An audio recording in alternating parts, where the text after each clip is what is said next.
Good morning and welcome to Cape Fear Business Roundtable. I'm Frank Williams, and today our guest is Dr. Mouhcine Guettabi, who is an associate professor of economics at UNC Wilmington. Mouhcine, thank you for joining us today.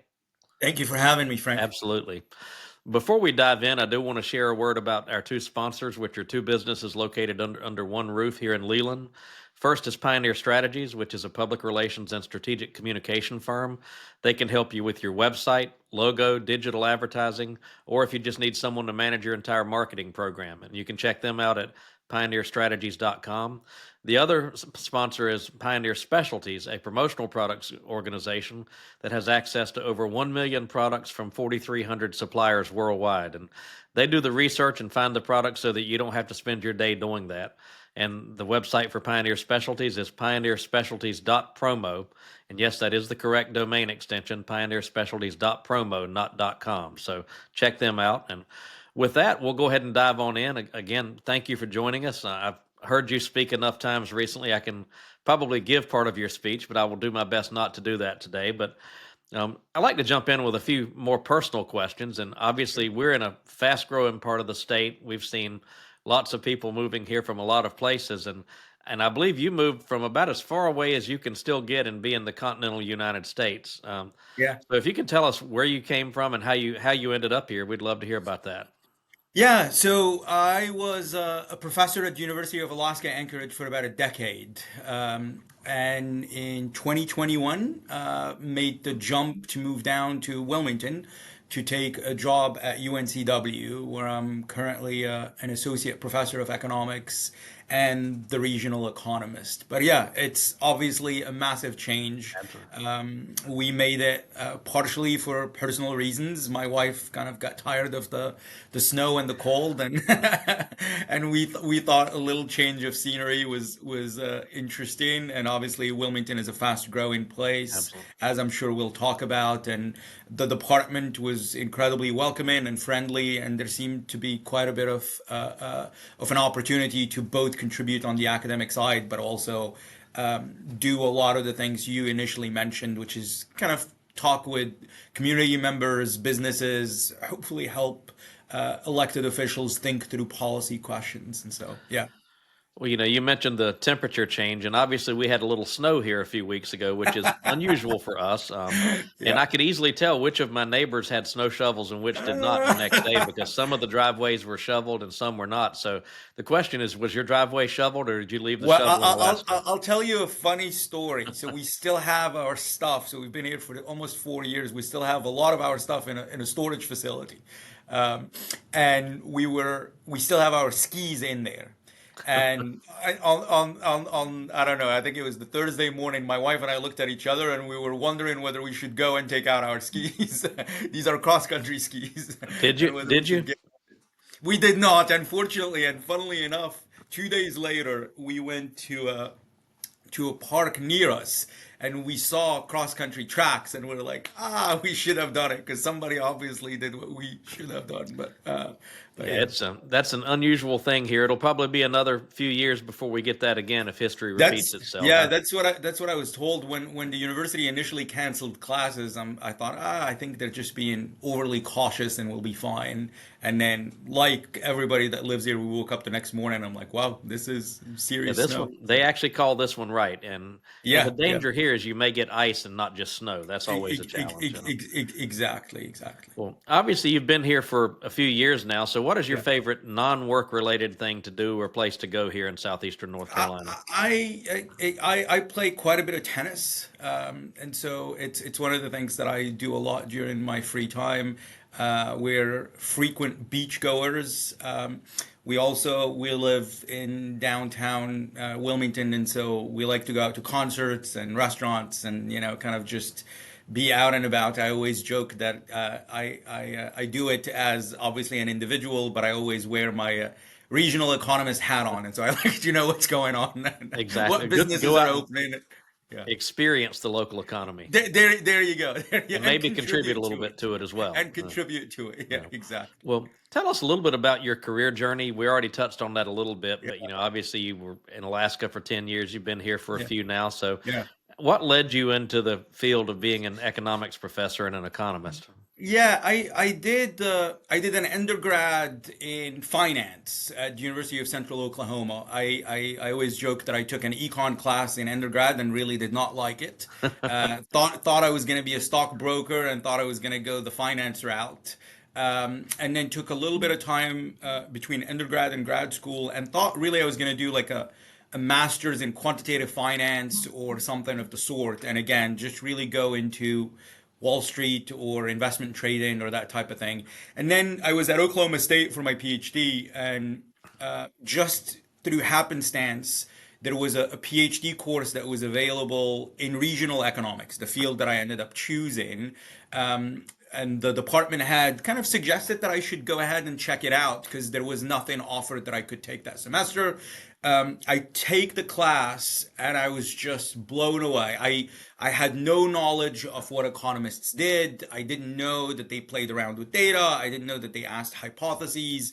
I didn't know that they kind of used econometrics, the use of statistics, in order to derive relationships between things of interest. And the thing that really kind of drew me is in regional economics, researchers are really interested in the role of space, meaning how does geography affect economic outcomes? Why do businesses end up located in certain places? Why do people move with their pocketbook or vote with their pocketbooks and their feet and move towards thriving areas? Why do we have out of the 3,200 some counties, why are 1,000 of them falling behind? We can sit here and name a bunch of. So these questions were really interesting to me, and the person that was teaching the class ended up being my advisor, and I was just asking a bunch of questions because I had never heard any of this stuff, and I thought it was really interesting. So ended up switching to the PhD program in economics as a result of that class, and then really fell in love with doing academic research. But one of the things that I always emphasize is regional economics as a field is probably one of the most applied fields because not only do we get to do academic research and sit in our offices and do work, but we do a lot of economic forecasts. We do a lot of economic impact analyses. We work very closely with the community in trying to understand whether policies are working or not, what happens when a new business moves to town, what kind of things should you do in order to encourage economic growth. And I really enjoyed that. And part of that is doing work, but also part of it is getting out and actually trying to figure out what's happening or communicating the findings that we learn. So I went through the program, and then my last year there, this advisor that I mentioned, his name is Dan Rickman, was doing the economic forecast for the state of Oklahoma. And so there was a center for economic research there. And so I was working alongside him doing some of this stuff. And so when it came time to kind of pick a job, I had a few offers, but out of all the places in the world, got flown out to Alaska to interview for this job. And it was this fascinating place. I loved living there. But also it was one of the few jobs that had like this really interesting split between academia, but also I was affiliated with this center that did policy work. We were basically the largest think tank in the state. So we worked with the legislature quite a bit. We did a lot of grant funded work. We answered questions from the governor's office. And, we got to really work on real issues ranging from oil policy to taxation to what they should do with their cash transfers. And did that for 10 years. Really liked living there, liked my colleagues, liked the environment. But then, in 2020, a month before COVID, we came down, visited UNCW. And then I basically we put everything on hold for a whole year because of COVID. And then in August 2021, ended up making the move. So that's the longer version of the story. Well, welcome to God's country, as we like to call it, and it's certainly a different climate, and Yeah. that's a little bit warmer, and maybe maybe you won't ever have to use that snow shovel again, and if you use the Ah, skis, maybe it'll be where you pack them up and take them there somewhere you when you go. go. There you go. Well, you've touched on this a little bit already, but tell us a little more about what you do in your current role and anything that you haven't already touched on that people need to know about Yeah, what you yeah. do. I'm a faculty member in the economics and finance department here at UNCW. So I teach a couple of classes a semester. This semester I'm teaching an introductory course in economics.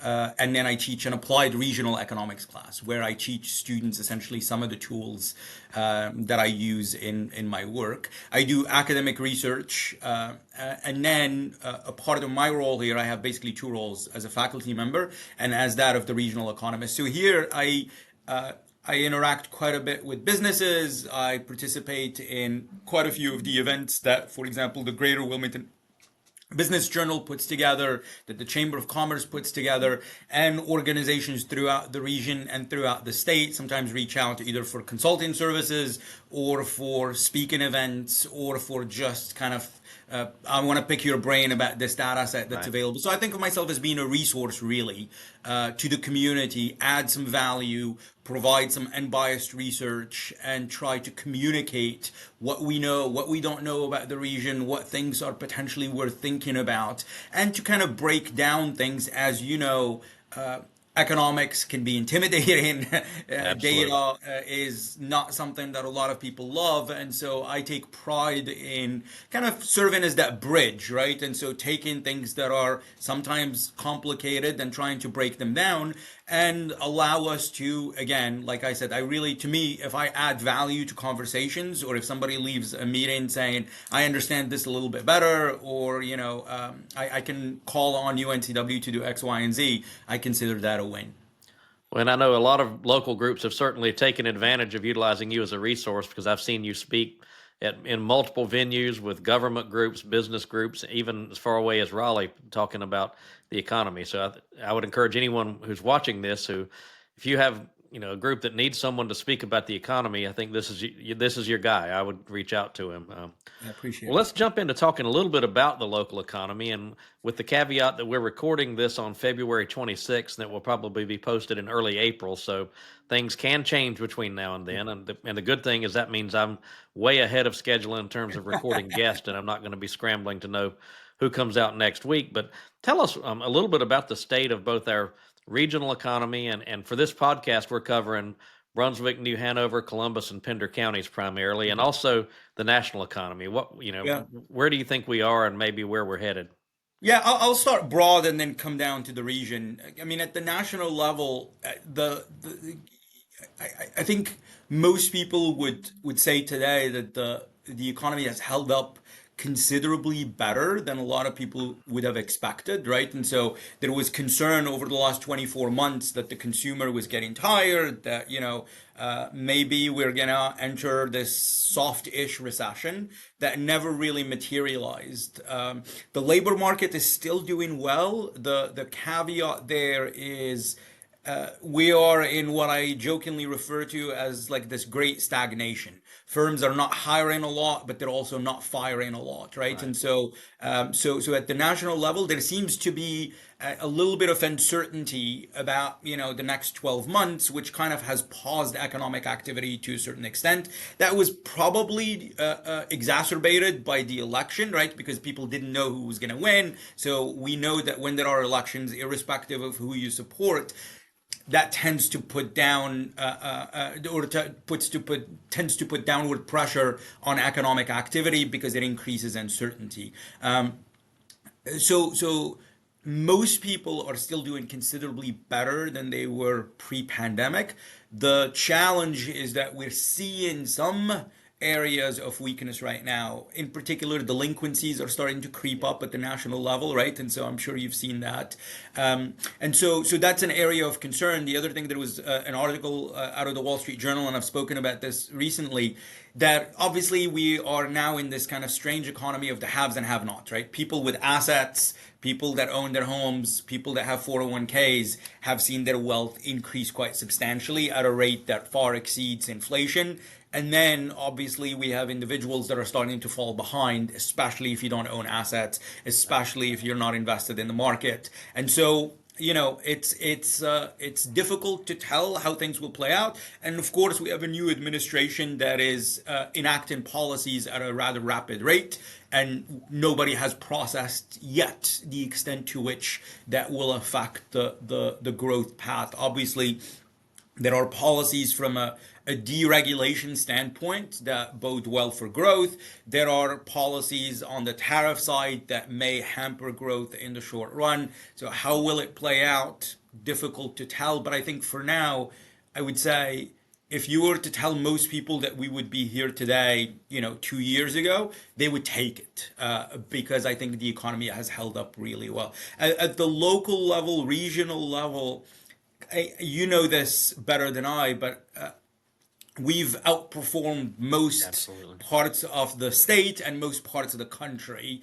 And you hinted at this at the very beginning. Migration, where you are, where I am, has been absolutely phenomenal, has injected a ton of money into the region, and has changed the dynamics quite a bit, right? And so, but it's not just people moving in, it's job growth as well that's been explosive, right? And so now, one of the things that I always mention in every talk, even though I update this information quite a bit, is there needs to be caution, at least from a forecasting perspective, because you can't get married to the growth rate that we witnessed during COVID, because there were a lot of headwinds that were driving some of this growth that have faded, right? And so we're no longer seeing, for example, the phenomenon of remote work be as Right. prevalent as it was. We saw a lot of retirements happen during COVID. That's not happening as much. In fact, we're seeing some people trying to get back to work. So we're going to continue growing. We're going to grow, but not at the rate that we saw over the last couple of years. The other thing that's important to know about the region is that Brunswick County, New Hanover, Pender, Columbus less so, but obviously it's catching up, is that we're seeing a diversification of industries, right? And that's really, really important because the region, broadly speaking, if you ask somebody that doesn't know a whole lot about the region, they would say, well, it's the beach, it's leisure and hospitality, it's entertainment. But we know that healthcare has grown quite a bit. We know now we have a lot of industries that are in information or in technology or in financial technology that have grown quite a bit. We know we have some life sciences. We know we have quite a bit of manufacturing. We're seeing these big announcements that are happening left and right. So the dynamics are changing, which means that the average wages in the area have been going up, which means that purchasing power has been going up, which means that the type of people that are moving in is shifting. And so there are a lot of things that are brewing that I think are not going to stop just because COVID is behind us. But, from the policy perspective, I'm an economist, so I'm going to have to give you the other side of this, is that obviously, and you're very well placed to know this, that creates challenges, right? And so growth is not painless, right? And so, as you know very well, which means there are challenges when it comes to infrastructure. There are challenges when it comes to housing. Obviously, the housing question has been top of mind. There are questions when it comes to commuting. There are questions when it comes to just making sure that we absorb the growth, that we remain a high quality of life place. And to me, those are really the big questions going forward is how do you absorb the growth? How do you invest in the things that people value, that businesses value, in order to remain not just an attractive place for businesses, but for individuals, and to hopefully have some of these gains from growth be as widely distributed as possible, so both the residents of these counties and the newcomers benefit from them.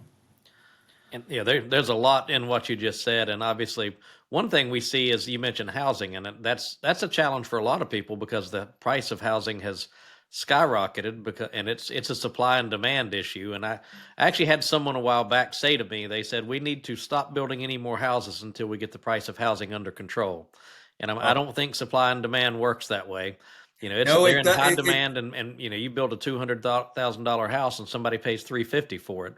And that's the challenge, is finding places for police officers, nurses, teachers absolutely. to live that they can afford. So that's certainly one challenge. One thing you also touched on was the diversification of the economy, and I know for so long, especially on the beaches, it's been largely tourism and service driven. And then in Brunswick County and parts of Pender, certainly construction has been, and real estate has Mhm. been a big part of it. And now we are Absolutely. seeing things like Epsilon Advanced Materials and some of these other Exactly. companies come in.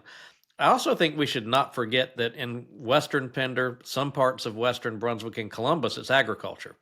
And Mhm. there is a lot of Absolutely. that economy that's still reliant on agriculture. And that could probably be a whole different podcast topic to talk about agriculture. But you've touched some on this, but what are there any other strengths or drivers you see in our economy, and also for the regional economy, and also what are the weaknesses you see and things we need to have, keep our eye on down the road? Yeah, I think from a strength standpoint, I think obviously one of the things that I think about quite a bit is that we are this, I don't want to overplay it, but like a bit of an undiscovered gem, right? And so there is the port, there is the airport. These two assets have been growing incredibly fast, and I think are gonna contribute quite a bit to the growth, right? And so Absolutely. already they've been growing. And one of the challenges when you study a regional economy is, for example, the port's contribution is difficult to pinpoint to a specific sector, but its contribution is really broad, meaning Absolutely. that it benefits a ton of, and so I think that's a really huge strength, right? And so, and I think obviously it's grown a lot just since COVID, and its contribution has grown a lot. Then you have the airport, and again, just like the ILM has grown, the access to direct flights, I think, is going to change the dynamics quite a bit, Absolutely. right? And so it makes us a destination even more than before, but it also, I think, makes us more discoverable to a lot of people and a lot of businesses. The other thing that that I think just bringing Brunswick back into the Wilmington Metro elevates the Wilmington Metro back up. Clearly, that's Absolutely. where Brunswick County belongs. But now it puts us in this other level where when firms are thinking about where should we locate, it's one of those metros that's popping up in terms of growth, in terms of population, in terms of education. And so I think that those are strengths that we don't tend to talk about a lot, but they matter quite a bit. And again, not just because I'm at the university, we have a university that's grown quite a bit, that's producing a lot of really good talent. We obviously have a couple of really good community colleges that are producing a lot of talent. And I think they're working in concert with businesses in order to meet the demands of this newly diversified economy. And I think that that's making a huge difference as well, meaning that we have the people who we're trying to train the people to take some of these jobs in some of these areas. Now, that leads me directly into the challenge or the weakness, and partially it's the aging of the area, right? And so as we talk growth, as we talk economic development, you have to think about who takes these jobs and to Absolutely. what extent do we have the labor force to fulfill this incoming demand. And clearly the aging demographics are a bit of a challenge. One of the things that we need to do and we need to keep our eye on is, again, to make sure that our universities, our community colleges are trying to make sure that they're matching the things that they're teaching with the areas of growth so that we keep as much of the talent locally as possible, right? Absolutely. One of the challenges, Frank, and you know this well, is obviously we produce a lot of really good people, but if they want to take a job in finance or in tech, at least historically, they're moving to Charlotte, they're moving to Raleigh, they're moving to New York, they're moving to Boston. And so we have this leaky pipeline, right? And so, and plug in the holes of those pipelines is instrumental, right? And so, because we want some of these gains to be going to local individuals who are trained here, who have more of a chance of staying here. Because, when you hire somebody locally, there's a higher chance that they're going to stick around. There's a Absolutely. higher chance that they're spending the money locally. They're more invested in the community. So this stuff matters quite a bit and needs to be part of these development plans. Now, again, that's easier said than done, but it absolutely needs to be part of the vision for how we kind of graduate into this next level of a metropolitan area that's competing for big firms that are requiring a lot of talent.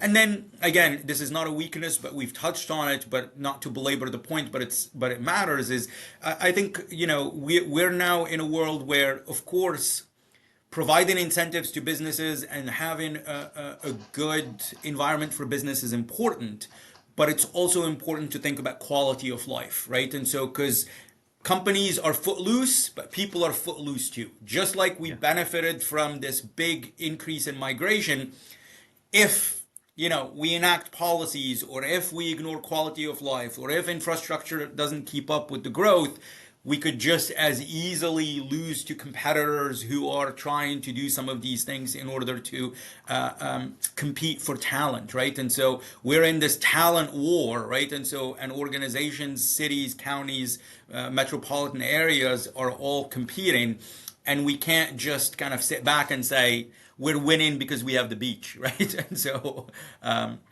yeah. And one thing I think you're talking about the airport, I think we've also got the Cape Fear Regional Jetport in Oak Island, which is a Absolutely. much bigger economic driver than people realize. I mean, some Yep. of the traffic that comes in and out of there is nothing short of amazing.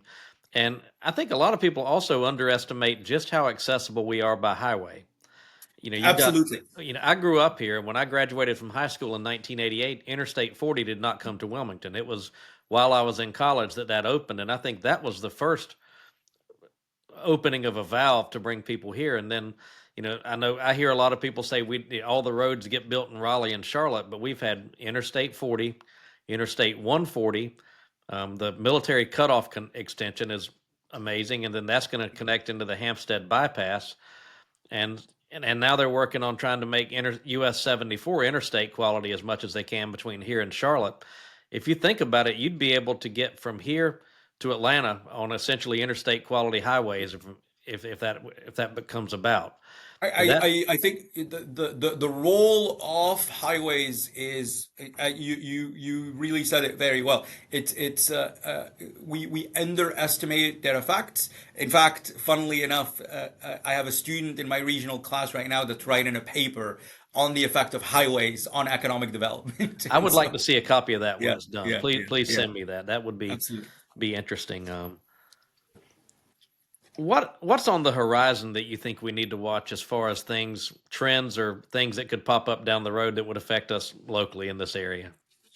Well, I mean, I think one of the things that I think is interesting, at least for us, is we have these big conversations that are happening at the national level about technology, about AI, about remote work, and I don't understand fully. Nobody does, how they're going to affect the economy either nationally or regionally.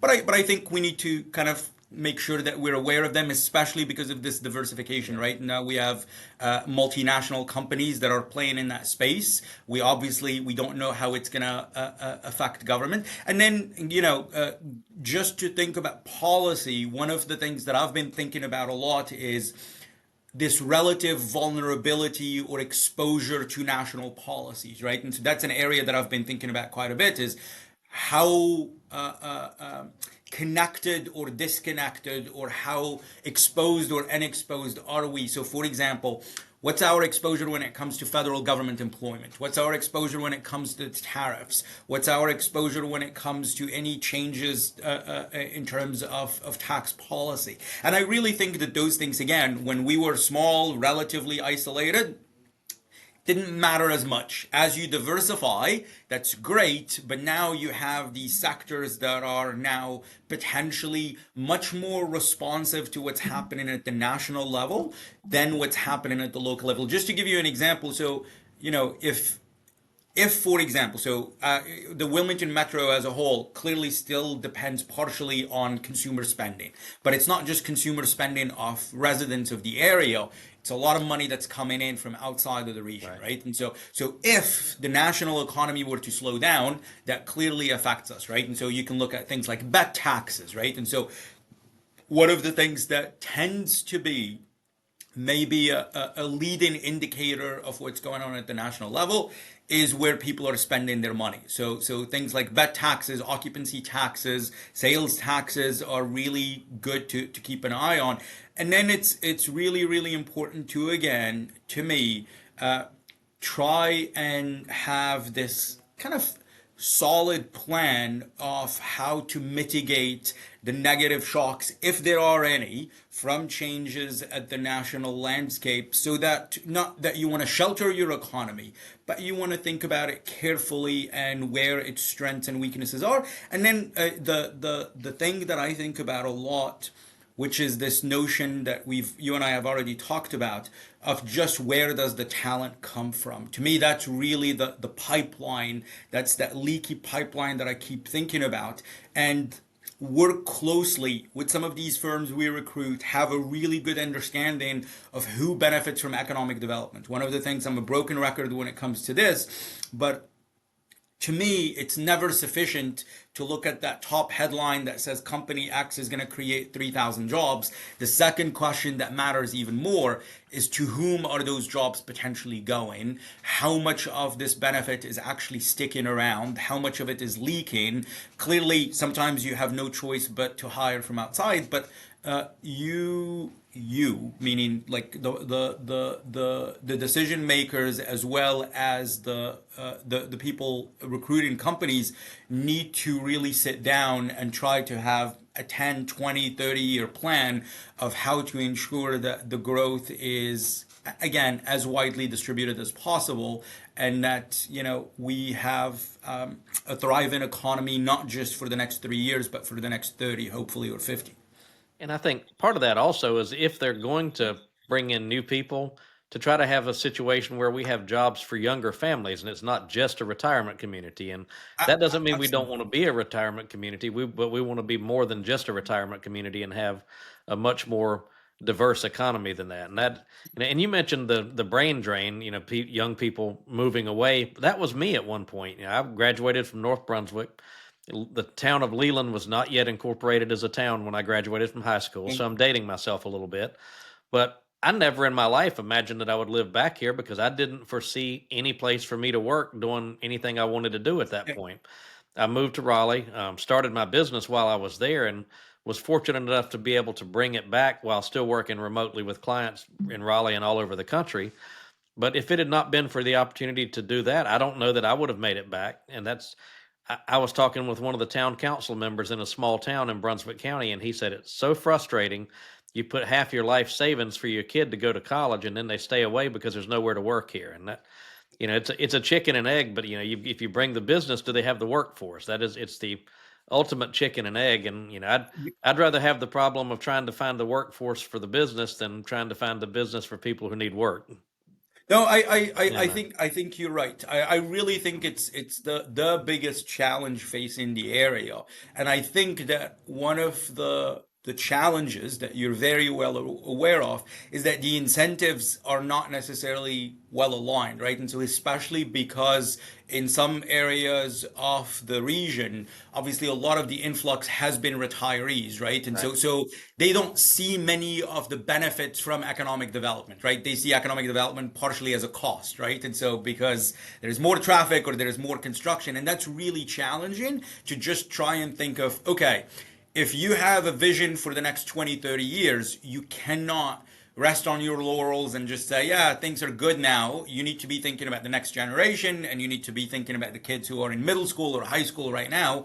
And, how are we going to get to keep them? But in order to do that, you have to be recruiting some of these companies that, even if they're potentially currently drawing a non-negligible share of their workforce from outside, they're going to be here for the next generation to potentially get employed at, right? And so, but that requires, again, a coherent, multi-year, multi-decade strategy, because there is nothing wrong with being attractive for retirees, but obviously you need to have businesses, you need to have sources of taxes, you need to have employment, you need to have wages that are flowing through the Absolutely. community, and you need to have a strategy that hopefully is going to be sustainable for multiple years.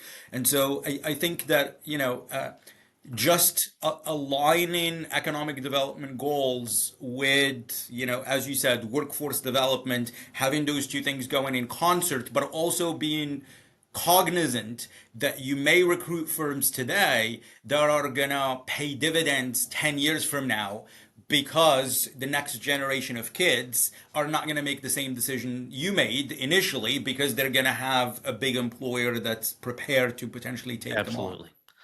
And one of the things that I encourage our chambers here to do and others is if we recruit a big company, how can we connect them with the small businesses that are already here that provide something they need? Why would they order their printing from somebody in Chicago if there's a printer here? Why would they order whatever they need, hire an accountant from New York when there are accountants here that can do the work they need, for instance? And Frank, that's you must be a regional economist uh, because I literally just, this is one of the most, so what you just said, and you said it very humbly, but that's the most important determinant of the economic multiplier. And I'm sorry, I'm absolutely. going to put my economist hat on here for a second. But when we talk about an economic multiplier, think about it as how much more economic activity gets generated in a region as a result of an initial dollar that's spent by a new business or an existing business. The size Yeah. of that multiplier is very much driven by how integrated or how connected that business is to the rest of the businesses in the area. If their supply chain is non-connected to other businesses in the area, then a ton of that money simply leaks out and none of it actually generates additional or spillover activity. If, on the other hand, using your example, if they're buying their printing services from the person next door or across the street, then that printing business gets to hire an additional worker and that accountant gets to hire a new administrator, and so you have a lot of the money, quote unquote, circulating in the economy and generating considerable economic activity. One of the things, when I was in Alaska, I used to talk about this a lot, and this is what I like, this is the bread and butter of regional economists, is measuring these economic impacts.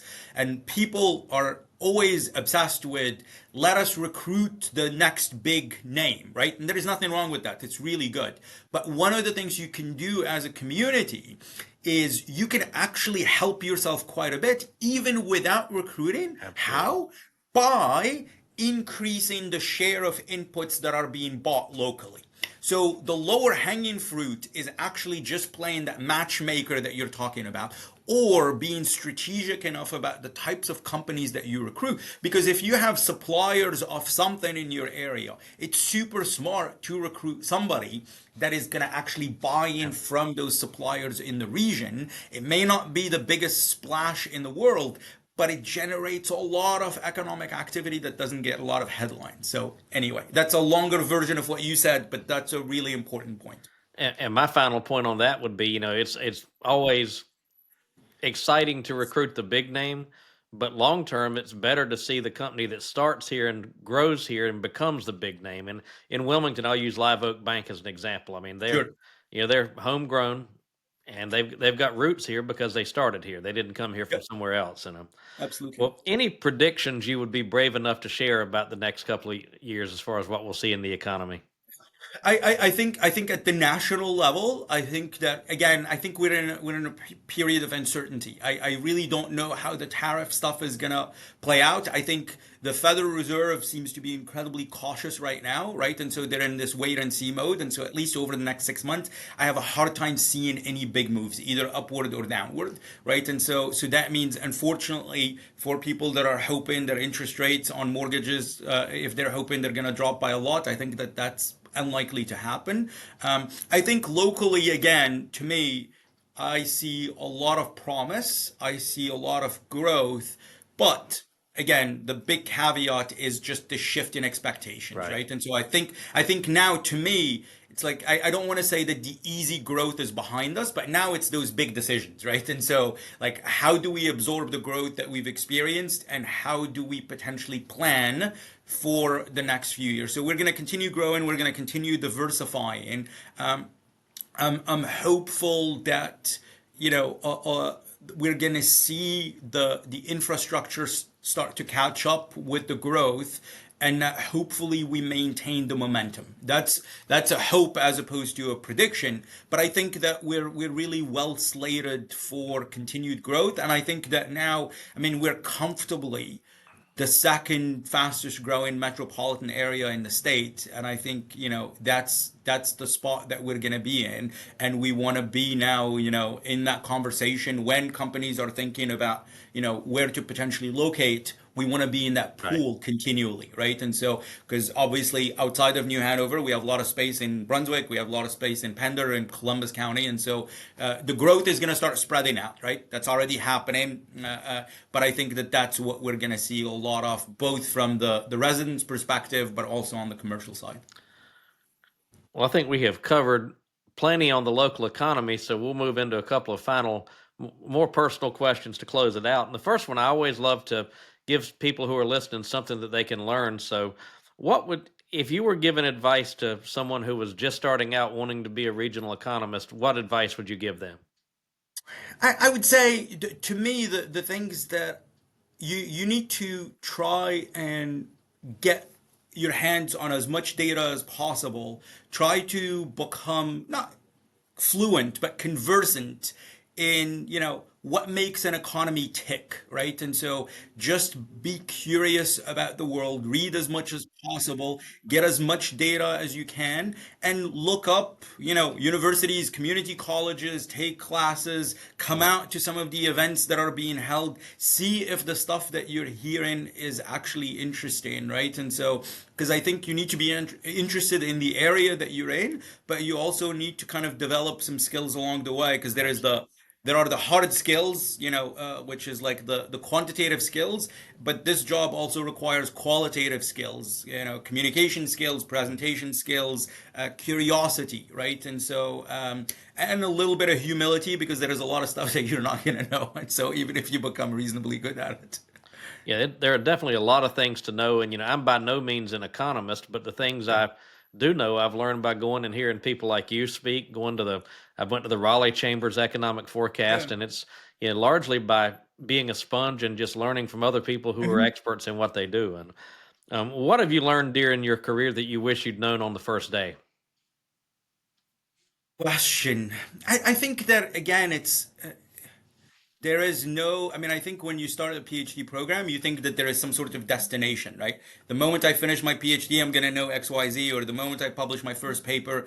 I think it's just, it's a continual process, right? You've got to keep putting one foot in front of the other. That's really Absolutely. the most important thing is, you're not going to have a win every day. You're not going to do your best work every day, but you've got to keep getting up, and so I think that, academia in particular, people may not know this, but there are a lot of disappointments, right? You send your paper to a journal, you think it should be accepted, it doesn't get accepted. You apply for a grant, you think you deserve it, you don't get it. Promotions, whatever, and so, but it's continuing to plug, also recognizing the things that you're not good at and trying to get better at them, right? And so that's I one of the things economists like to talk about a lot is comparative advantage, but also knowing the things that you're really good at. That's, to Yeah. me, really the thing that it took me a while to figure out, is like, where do I add the most value, right? And so I can't be the best at everything, but there are certain things where I think I can add the most value, and focusing on those doesn't mean you ignore your weaknesses. And then, it's like, even at this job, delegating is incredibly important, right? And so I can't do everything. I can't answer every email. I can't be everything to everybody, but, doing the best that I can, prioritizing simple stuff, right? And so but it takes a while. And I wish a lot of these skills kind of, I wish there was a checklist, 15, 20 years ago, that would have helped a lot. You touched on a couple of things that I always share with my team, and one is know what your strengths are and focus on those, because you can't be good at everything. And I've seen Absolutely. people waste time trying to do something that's not their strength when somebody else could have done it with their eyes closed and they could have been Absolutely. working on something else. And the second one is always be focused on learning. I mean, as fast as this world is changing with Yeah. technology, I don't care how many degrees you have, if you're not always learning, you are falling behind someone who is. And that's the case in any profession anywhere. Completely agree. You know. Well, last personal question: on what podcast do you listen to besides obviously this one moving forward? I'm a consumer of a lot of different things. I like comedy podcasts. I like sports podcasts quite a bit. I sometimes I like it's like I'm an NBA fan, and so I like the Bill Simmons podcast sometimes late at night. Kind of listen to an hour and a half of goofiness about why the Mavericks traded Luka, or That's a there's whole this different podcast waiting to yeah, happen right there. Yeah. yeah. There is this comedy podcast that's very funny called "Are You Garbage?" That is very funny. It's just nonsense, and so. But I also I like I'll put on like an NPR podcast about like Hidden Brain or Planet Money every once in a while. But I'm a consumer of all things really. It's interesting you mentioned several things that obviously have nothing to do with what you do for a living. And Yeah, that seems to be a trend that a lot of the people I've interviewed so far, the podcasts they listen to, are more for them to wind down and take their mind off yeah, of what they for do. I sure. mean, certainly they'll listen to some educational podcasts, but a lot of them are sports or comedy or something like that. Yeah, So that's yeah. that's an interesting trend I've observed in doing That's a few of these interesting. interviews. Yeah, I really I use them to, as you said, I use them to unwind. If I go for a walk or if we're going to dinner somewhere or something, I'll tell my wife I'll walk and I'll be there, and I like to just have that 20 minutes of just something in your ears about something that you know nothing Yeah, about. And I like to listen to things that I know nothing about, right? And so it's that's how just you like learn about them. yeah, yeah, exactly. You know. Well, thank you to Dr. Mouhcine Guettabi. We appreciate you being our guest today, and for the people out there who, if you want to find out more about what he does or use him as a resource, I'll put a link to his bio page from when I post this on our website. If you're watching this, we appreciate you tuning in and hope you'll continue to tune in. You can visit our website at capefearbusiness.com to watch this podcast on YouTube, or also listen to us on any of your other favorite podcast channels. And we appreciate you joining, and we'll see you next week. Thank you.